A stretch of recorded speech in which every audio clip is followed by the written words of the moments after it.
my sincere passion and dedication to this mobile revolution. My name is Ole-Kristian Sivertsen, and I serve this revolution as the Senior Vice President of Business Development and Sales at Maritime Communications Partner. And I'm going to talk about the evolution of mobile communications at sea. I'm also going to touch on the trends and developments in the actual usage of the phones on board. And before I go into all that, I want to briefly start with a short slide of passion. Now, how many in here do have a smartphone? Hands in the air. That's pretty much everyone. Thank you, thank you. I just love that. You are really already joining the movement behind this mobile revolution. And there is a lot more really loving going on here, really. It seems like most users have sort of developed a love relationship to their mobile phones. I'm just standing here at the booth looking at people having conversations, and it's like you're having a conversation with somebody just across you, and you're constantly picking up that phone, and I don't know what you're doing, you're just looking at it or checking that your loved one is there, and it's the first thing you do after you finish a conversation. And it's like an addiction as well.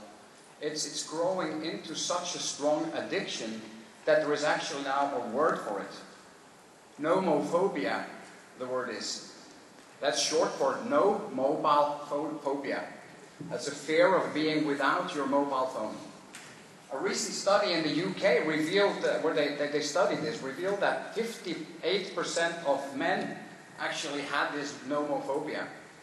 48% of women, and another 9% expressed stress or anxiety from having their phone switched off. You know, it's like I'm seeing it when I'm flying into Miami here, landing at the airport, and taxiing into to the gate there. It's like everybody is there, like nervous smokers. It's like going around like this, looking for the cigarette package to get a new fuel of nicotine, but it's their mobile phone. Everybody turning it on. Ever seen it? It's really, that's life today.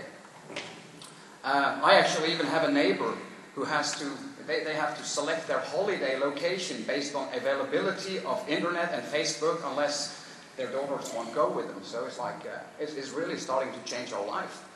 It's really the biggest shift in how we interact as people and how we consume digital media since the advent of the personal computer. So let me take a look a little bit on the evolution, on how we actually got here. The maritime area actually has quite a history for mobile communication, and even back in 1930, you were able from America to connect from your landline to a passenger on board a liner in the Atlantic Ocean.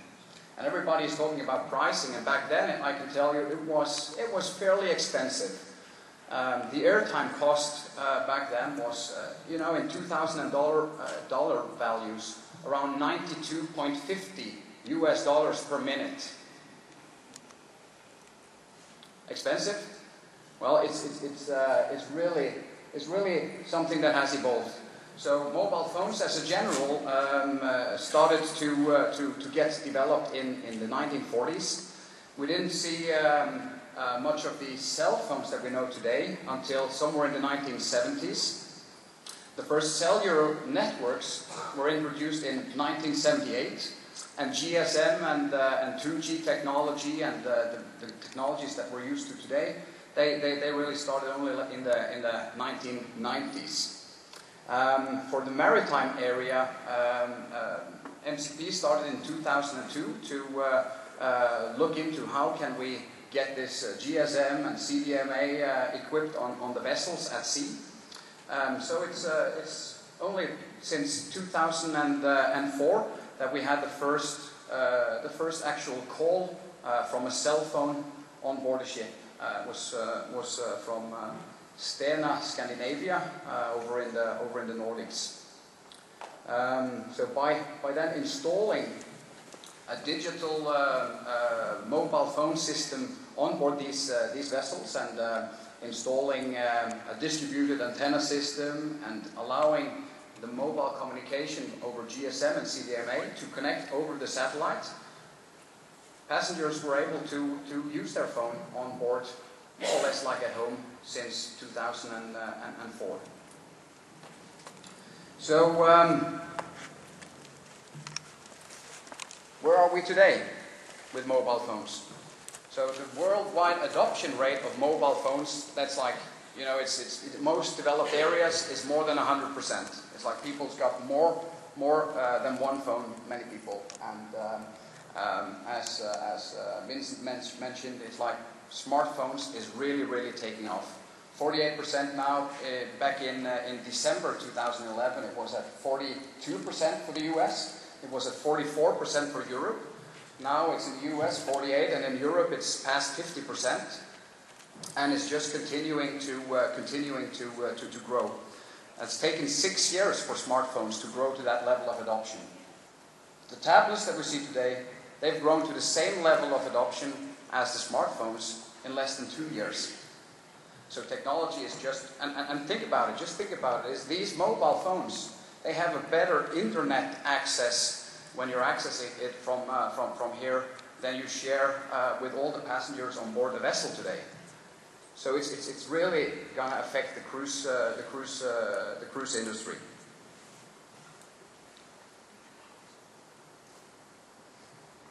I want to look a little bit also on the actual usage of the service at sea. And what we see here is some data from our own databases. We have approximately a portfolio of 130 vessels, and the data here is extracted only from the cruise business. We also do some ferries, and it's showing the development of a fleet that we had. So it's the same fleet, so it's not been, although our revenue has been growing with 25% over this period, this is isolated to the same number of vessels. So we actually see the real development in voice and SMS here. So we see a slightly but steady decrease in the voice, in the utilization of the voice services. The SMS revenues are relatively flat, but the interesting area is this. That's the data growth. In 2011, we saw 180% growth in average in data traffic over the cellular networks on board the vessels. Over the last 2 to 3 years, accumulated, that is approximately 500% growth. Over the next 4 years, analyst firms are expecting data growth to continue to grow to maybe 30 times of what we see today.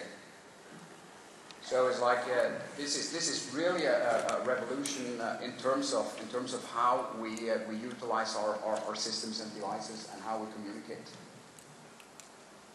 This is a similar picture, but just to show you also how this is affecting the onboard revenue and the revenue distribution for the mobile communication.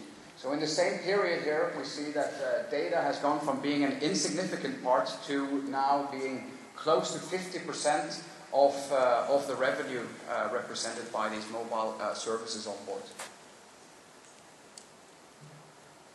Also included a little bit of data for you for handset distribution, just to also illuminate a little bit more the fact on smartphone adoptions.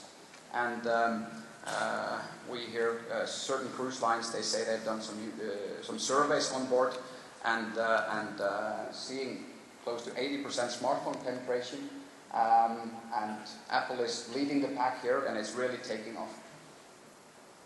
Here is also a little bit of a view on how the phones are actually used when the passengers and the crew members are using the service. Typically, high usage at the end and the beginning of the week towards the weekends, and similar in the day. It's like people use the phone a lot in the morning before breakfast and then before they go to bed. So, and here is a picture showing very much of the potential. I heard a figure in the beginning there of 50% of usage.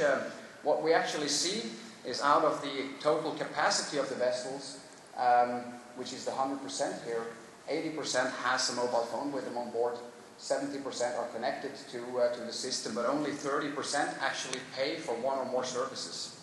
So there is a huge potential for growing the onboard revenue here. So by having the users not only use 1 minute of voice, but actually using 1 minute more of voice and a little bit of SMS and also the data, is like a 50% increase in the use will represent a 100% increase in the revenue potential.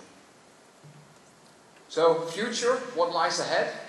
You know, it's like, I can just tell you, if I stand here again next year or in 3 years from now, there's going to be so many words up there of technologies that we didn't even know existed today. So it's like, the important thing here is to see the complete picture and to see that there is convergence, things are melting together, and the mobile devices are going to, you know, they're going to be used for mobile payment, location services, marketing, social media is already, you know, it's 1 out of 5 minutes spent online on these devices are spent on social media, shopping, gaming, entertainment, everything. So connecting the dots here is going to be the good thing. And I'm going to give you a little bit, I'm going to conclude with a little bit of a fun story about connecting the dots here. So what you see here is actually, that's actually a multi-purpose urinal. A multi-purpose urinal, and it can fulfill quite a few purposes. And the way it works is that actually you have this screen up there, and that's a gaming panel. And for those of you worried about, you know, public health and stuff like that, you do not have to touch it. So you actually control this video game by aiming with your beam. And how is this multi-purpose? Yeah, well, for one, it reduces spillage, especially, you know, because it makes people concentrate a little bit more when they have to aim, and that's fairly good after a couple of beers. Secondly, it provides a new experience. So it's like everything is about user experience and guest experience today. And number 3, it can have a significant impact on beverage sales. And the 4th thing is, you know, when you're really also connecting this to the social world where everybody wants to be social, I want to be better than him, and it's like, then you have the leaderboards and you connect it to Facebook and people do word of mouth marketing and stuff like that, and then you get sort of, you know, new cruisers to go and enjoy this experience and spend money on beverage. So connecting the dots and seeing the